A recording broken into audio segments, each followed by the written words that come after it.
నీ అన్నయ్య అభిమానంతో పంపిన చీర విసిరికొట్టడం గొప్పతనం అనుకుంటున్నావా? నా అన్నయ్య పంపిన దాన్ని విసిరికొట్టే మూర్ఖురాన్ని కాదు. మరి అలా చేయడం మూర్ఖత్వం కదా? ఏ ఇంకా దాచాలనుకుంటున్నారు? నిప్పుడు దాచినంత మాత్రాన మండకుండా ఉండదు. ఏమిటి నేను దాచింది? ఆ చీర నిజంగా మా అన్నయ్య పంపాడా? అవును. చనిపోయిన అన్నయ్య మా కోసం బ్రతికొచ్చి ఇవన్నీ పంపాడా?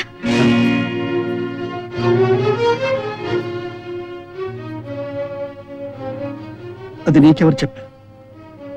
ఇదిగో మీ డైరీ.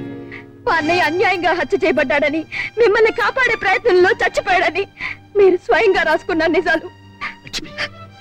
ఇప్పుడు చెప్పండి, మా అమ్మని, మా రోగిష్టు నాన్నని, ఆ పసిబిడ్డల్ని ఎందుకు మోసం చేస్తున్నారు? ఎందుకు ఇంత ఘోరమైన అబద్ధం చెప్పారు? నేను అబద్ధం చెప్పలేదు. నిజం దాచడం అబద్ధం కాదా?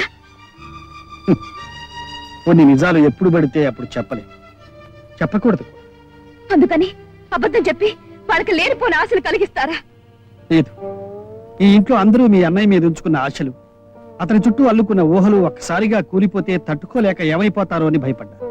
అంతకు మించి ఆ తల్లి చూపే ఆప్యాయత, పిల్లల అభిమానం, ఈ ఇంట్లో నాకు దొరికిన ఆదరణ నా నోరు నొక్కేశాయి.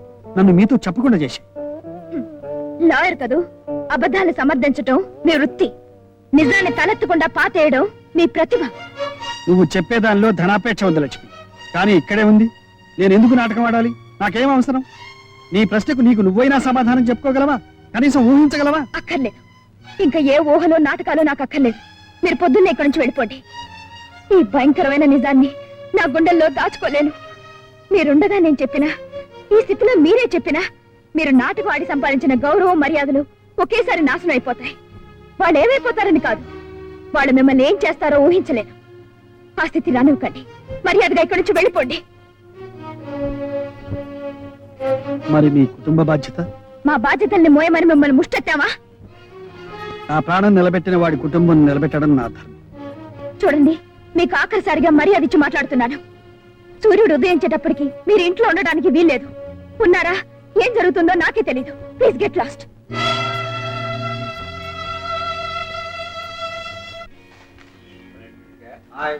గాంధీ మన అప్పుడు ఒక ఆవు మానయాత్ర పడుతుంటే చూడలేక దాన్ని తనే స్వయంగా చంపెట్టాడు. మా అక్కయ్య పడుతున్న యాదం చూస్తుంటే నాకు ఆవు గుర్తుకొస్తుంది. అయ్యి బాబా అవును కానీ పొడి చేస్తారేంటంటే, భారత యుద్ధంలో ద్రోణుడంతటి వాడిని చంపడం ఎలాగో ధర్మరాజుకు తెలియక అశ్వత్థామ అనే ఒక ఏనుగు చచ్చిపోతే అశ్వత్థామాత అని గట్టిగా అరిచేట, కుంజరా అని మెల్లిగా అన్నట్ట. అశ్వత్థామ అనే తన కొడుకు చచ్చిపోయాడు. నేను ముసాడు చచ్చిపోయాడు. ఇప్పుడు ఎవరు చచ్చిపోయారు ఎవరు చెప్పాలంటే, ఈ పేపర్లో చచ్చిపోయాడు, మా కథకి సరిగ్గా కుదిరాడు, ఎవరికో చెప్తాను నువ్వు వచ్చి చూద్దు చెప్తా.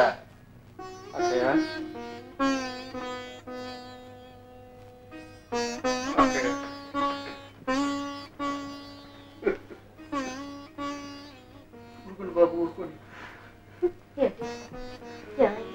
ఏమీ జరగకూడదని అంతా సవ్యంగా ఉండాలని మన పుట్టించిన దేవుళ్ళు అందరికీ ఇంతకాలం మొక్కున్నాను. కానీ తాడు జరిగిపోయింది. అవునమ్మా, ఆ విషయం తెలిసింది కానీ చలి గారు ఇలా ఏడుతూనే ఉన్నారు. ఏం కాలేదు కాలేదు కాలేదు కాలేదు.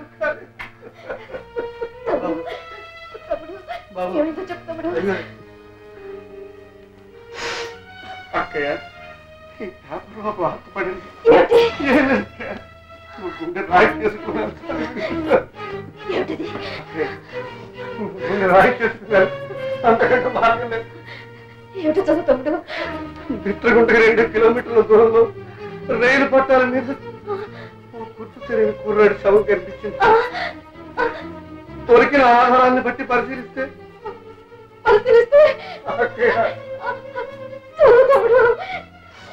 అతను ఊరు హైదరాబాద్ అని తేలింది.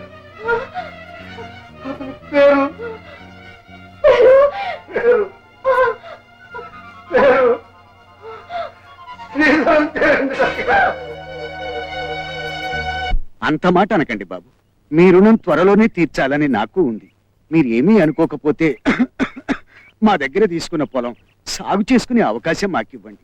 చెమటూడ్చి మీ బాకీ తీరుస్తాను. నువ్వు ఈ మాటలు 90 సార్లు అడిగావు ఇప్పటికే. కూర్చుంటే లేవలేవు నువ్వు. నాగలి పట్టి పొలం ఎట్ట దున్నుతావు, నా బాకీ ఎట్ట తీరుతావు? ఆ? అసలు వడ్డీ కలిపి పొలం రేటు ఎప్పుడో దాటిపోయింది. నా పేరు రాసే, గొడవ వదిలిపోద్ది. నా పేరు రాసే అంతే. బాబు, నా పిల్లలకు ఆధారం అది ఒక్కటే. నీకు అదే ఆధారం, నాకు అదే ఆధారం. అందుకని పని కట్టుకుని నేనే ఒక ఆలోచన చేశాను. హ, మీ పెద్దమ్మాయి చాలా మంచిదేను, మంచి రాసిగలది. అసలు నీ రుణం తీరే రూట్ చూపించడానికి అది నీ కడుపును పుట్టిందేమో. హ, నా చాలా విశాల హృదయం కాబట్టి సగం వడ్డీ కింద జమ కట్టుకుంటాను, నువ్వు అడిగిన గడువు ఇస్తాను. దాన్ని మాత్రం అప్పుడప్పుడు వచ్చిపోతుండమను. ఊరికే అరవమాకవయ్యా, ఇది నా అవసరం కాదు, నీ అవసరం. ఇదిగా నీకు ఇదే నా ఫైనల్ వార్నింగ్. నేను చెప్పినట్టు జరగకపోయిందో నీ మొత్తం ఆస్తిని జప్తు చేసి నీ పరువు నడి రోడ్డు మీద ఏలం పాట పాడతాను. అందుకని మర్యాదగా వచ్చిన బండిలోనే వెళ్ళిపో. ఆ బండి నీ ఇంటి దగ్గరే పెట్టుకో. చీకటి పడ్డాక నీ కూతుర్ని పంపు. ఎంత మాట అన్నావు నా బిడ్డని గురించి, ఎంత మాట విన్నాను. ఇక్కడ పడిపోయాడేంటి వీడు? గాని ఇక్కడ సచ్చాడంటే మన పీకల మీదకి వస్తుంది వ్యాపారం. నిజం. నేను తీసుకెళ్లి ఆడింటి దగ్గరే పడాయి, గొడవ వదిలిపోతుంది. అట్టగే. ఏమిటో బాబు, నువ్వు ఉన్న పళంగా వెళ్ళడం మాకేం బాగాలేదు. మా అన్నయ్యని అడిగానని చెప్పండి. ఏమండి, మీతో నన్ను తీసుకెళ్తాన్నారుగా, నేను రెడీ. ఇప్పుడు ఆయన అన్నయ్య దగ్గరికి వెళ్ళటం లేదురా, వాళ్ళ ఇంటికి వెళ్తున్నారు. ఈసారి వచ్చినప్పుడు తీసుకెళ్తారు. ఉం? మీరు బయలుదేరండి. వస్తానమ్మా.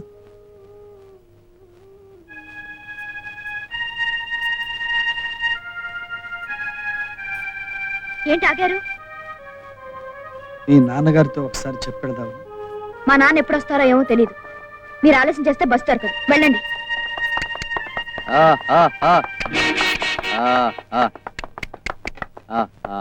ఉం. నాన్న, ఆయన బయలుదేరు. నాన్న, నాన్న, ఏమైంది నాన్న? అమ్మా, అమ్మా, నా అప్పు తీరటానికి ఆ. ఈ రాత్రికి నిన్ను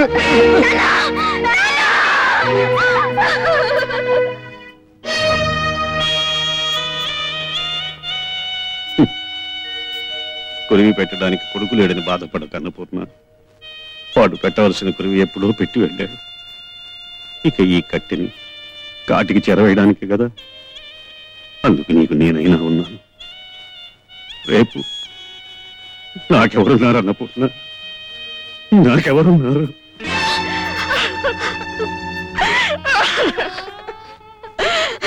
బాబు, ఇప్పుడైనా వస్తాడా మీ స్నేహితుడు? కన్న తండ్రికి తన కొరివి పెట్టడానికి బాబు ఒక్క టెలిగ్రామ్ ఈయన వచ్చి రుణమైనా తీర్చుకుంటాడు.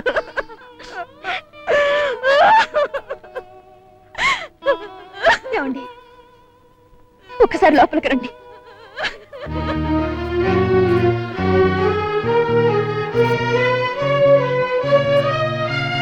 కొడుకు వస్తాడని, కొరివి పెడతాడని ఆ తల్లి ఎదురు చూస్తోంది. ఇంకా ఎంతసేపు ఆ సవాన్ అలా పెట్టుకుని ఏడుస్తుంది. ఈ దుఃఖంతోనే కొడుకు చచ్చిపోయాడని తెలిస్తే ఒకేసారిగా ఏడుస్తుంది. ఆ తల్లిని మళ్ళీ మళ్ళీ ఎందుకు ఏడిపిస్తారు చెప్పండి? మీరు మనిషేనా? మీకు హృదయం ఉందా? ఎంత గుండెలు పగిలేలా అందరూ కుమిరిపోతుంటే ఇంకా నిజం దాస్తున్నారంటే మీరెంత కక్కోటుకలో, ఎంత రాక్షసులో! నీకు తెలుసుగా నిజం, ఎందుకు చెప్పకూడదు? చెప్పు.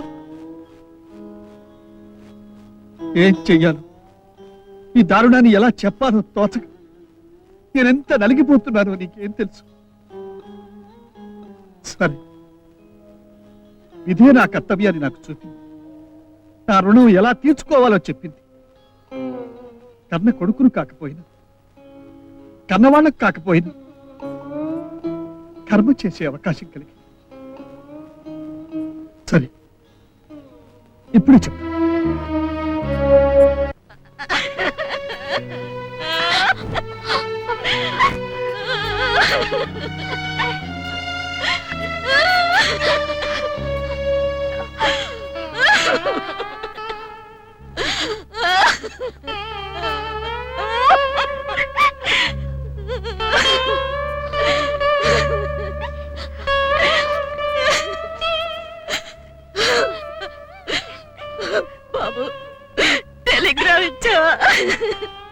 ప్రయోజనం లేదు.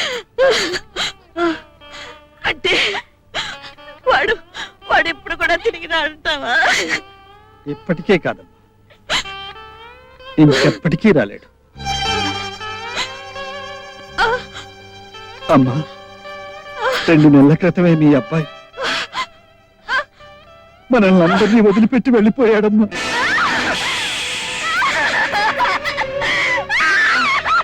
అమ్మా, ఊరుకోండి అమ్మా, ఊరుకోండి అమ్మా, అమ్మా, అమ్మా.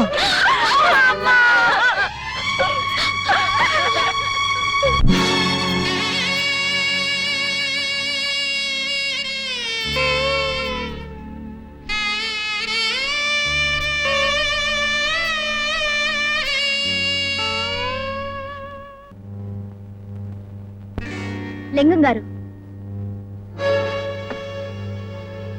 బాకీలు చెల్లి వేయడానికి డబ్బుకు బదులు మనుషుల్ని అడుగుతున్నారట. కొంచెం తిరకాసుగా ఉంది మాట, అర్థమయ్యేట్టు చెప్పు అనుకో, దాని ప్రకారం తీసుకుంటాను యాక్షన్. మా నాన్నగారు అప్పు తీర్చడానికి నేనొస్తే చాలన్నారటగా. చెప్పిపోయాడన్న మాట ముసలాడు. ఏంటి బాకీ తీర్చేయడానికి వచ్చావా? చెప్పుతో కొట్టడానికి వచ్చాను.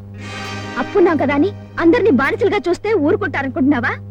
మేము మానాభిమానాలు ఉన్నవాళ్ళం. నువ్వు సిగ్గు నీతిని అమ్ముకుని బ్రతికే మనిషివి. మాకున్నప్పుడు బాకీ తీరుస్తాం, అంతవరకు మళ్ళీ మా ఇంటి ముందు కనపడ్డానికి వీల్లేదని చెప్పడానికి వచ్చాను. అలా మీ నాన్న తెచ్చాడు, మీ అన్నయ్య కూడా పోయాడు నిన్నాను. మరి నా అప్పు ఎట్ట తీరుతావు? ఎప్పుడో తీరుతానంటే నాకు కుదరదు. ఈ మధ్య తుమ్ము తెరువులు మారిపోతుంది, దగ్గు తెరువులు మారిపోతుంది. ఎమర్జెంట్ గా తీర్చేసే మార్గం నీ చేతిలోనే ఉంది. ఇదిగో మంచి వచ్చాడు, ఒప్పునో ఒప్పుకోకో, ముహూర్తం కాదు, నువ్వు నా ఇంటికి వచ్చావు, ఎలాగో వచ్చేసావు కాబట్టి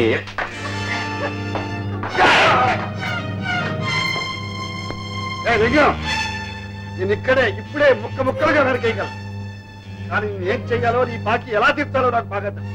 మాటలు కాదు, దాని తరఫున నువ్వు కొట్టావు కాబట్టి దాని బాకీ కూడా నువ్వే చెల్లేయాలి. చెల్లించి చూపిస్తాను. ఎవరి భూమి వాళ్ళు తీసుకుని పండించి మరీ నీ బాకీ నీ మొహాలు కొడతాను. అయినా తనఖా పెట్టిన భూములు బాకీ చెల్లించకుండా సాగు చేసుకోవడానికి నేను ఒప్పుకోను. వీళ్ళేదని నాకు నువ్వెవరు? సాగు చేస్తే ఎంత? ఎవరంటే వస్తారో నేను చూస్తాను.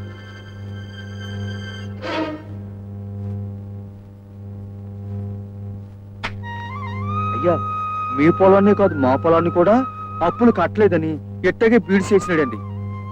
రోజు రోజుకి వడ్డీలు పెంచేస్తున్నాడండి. పనులు లేక తిండి లేక మేము పస్తులు ఉంటున్నామండి బాబు. మీరందరూ పిచ్చోళ్ళు, అందుకనే ఇట్లా ఉన్నారు. మీరందరూ ఏకమైతే మిమ్మల్ని ఎదిరించేవాడు ఒక్కడ కూడా ఉండడు. మీకెందుకు నేను చెప్తా వినండి. అరకల గట్టిని సాగు చేద్దాం. నిజమేరా? నడండి రా, ఊళ్ళోకి వెళ్ళి అరకలు తీసుకొద్దాం. ఏయ్! ఆగండి, ఆగండి. నా పొలంలో దిగడానికి ఎన్ని గుండెలు మీకు? మా పొలంలో దిగడానికి ఒక్క గుండె చాలు. పిచ్చి పిచ్చి ఆశాలు వేశారంటే ప్రాణాలు తక్కువ. జాగ్రత్త. ఆహా, కుమార్, అదే మాట నువ్వును. పిచ్చి పిచ్చి వేషాలు వేస్తే ప్రాణాలు తక్కువ. జాగ్రత్త. మన కుర్రనాయలా రేయ్, నా సంగతి మీకు ఇంకా తెలవదు. ఈ సంగతి తెలుసుకోవడానికి మాకు ఇక్కడ తీరిక లేదు. వెళ్ళు వెళ్ళు, వెళ్ళండాయా. నా వెనకాలింత మద్దతున్నా నీకు ఏడాకోళంగానే ఉందన్నమాట. రేయ్, ఏసేంట్రా?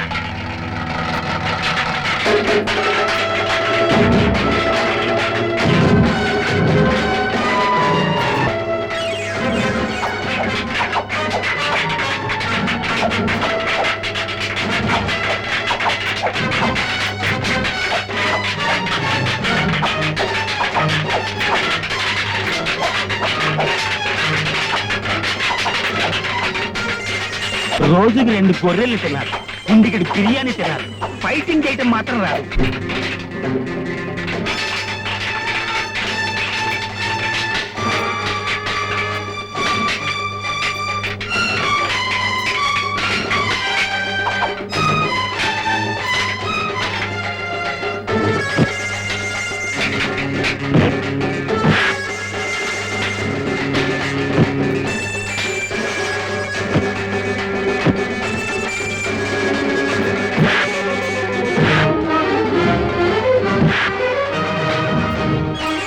వెళ్ళదేంటి? మీ ప్రాణానికి నా ప్రాణం అడ్డమేయాలి కదండి. అక్కడికి నేను అడ్డం బాగుదండి. అయితే ఓ పని చేయి, నేను ఎడుతుంటాను, నేను మీ వెనకాల పరిగెట్టుకొస్తా. పోనీ. పోనీ, పోనీ. పోనీరా.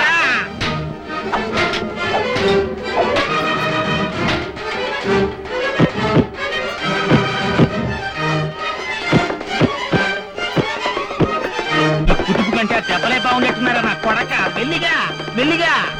నల్లగా దుఃఖంలా ఉన్నారు వెధవులు. డిషు డిషు అని 4 ఇచ్చేసరికి పారిపోయారు. నిజమా బాబు? ఆ దుర్మార్గులతో మనకెందుకు? నీకేమైనా దెబ్బలు తగిలాయా? అదేం లేదమ్మా. ఏమిటి బాబు, ఏమైంది? అయ్యో బొబ్బులు, మా కోసం ఎంత కష్టపడుతున్నావయ్యా. నా కోసం మీ అబ్బాయి ప్రాణాలే అర్పించాడు. నేనేం చేశా రుణం తీర్చుకోగలను? కానీ నువ్వు వాణ్ణి మర్పిస్తున్నావు. నువ్వే లేకపోతే మేమంతా ఏమైపోయేవాళ్ళం. దేవుళ్ళ వచ్చి మమ్మల్ని ఆదుకున్నావు. అరే కుమార్, మనం తినే తిండి మనమే పండించి తినడంలో ఎంత ఆనందం ఉందో ఇప్పుడు తెలుస్తుందిరా. ఎప్పుడు పండుతుందో ఏమిటో, నాకు ఆకలేస్తుందండి. ఓ రెండ్రా, మీ అక్క అన్నం పట్టుకొస్తుంది. అబ్బా, మా చిన్నకి ఎప్పుడు ఆలస్యమే. ఆలస్యం ఏమీ లేదండి, నేను వచ్చి చాలా సేపు అయింది. ఏమిటి సరళా, అన్నం పట్టాలవే? ఆవిడ గారు నువ్వేం తీసుకెళ్ళక్కర్లేదు, చీపో అంది. ఏ రోజు నువ్వే తీసుకొస్తున్నావుగా? ఏం చేయమంటారు? ఆవిడ గారికి రోజుకో ఆకారం, నిమిషానికో మాట, క్షణానికో కోపం. ఏమండి, ఆకలేస్తుందండి. ఒరేయ్, మీ అక్క నమ్ముకోవడం కంటే ఈ పొలాన్ని నమ్ముకుంటే మంచిది. పడిన తర్వాతనైనా తిండి పెడుతుంది. సర్లే, పొలంలో దిగి పని చేస్తుంటే ఆకలే తెలియదు. పద. ఏమండి, అటు చూడండి.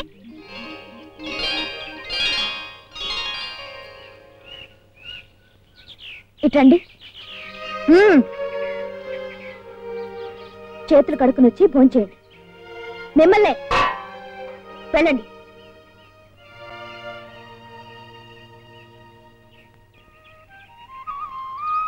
ఏమండి, నేను మీకోసమే భోజనం తెచ్చాను. రండి భోంచేతురు కానీ.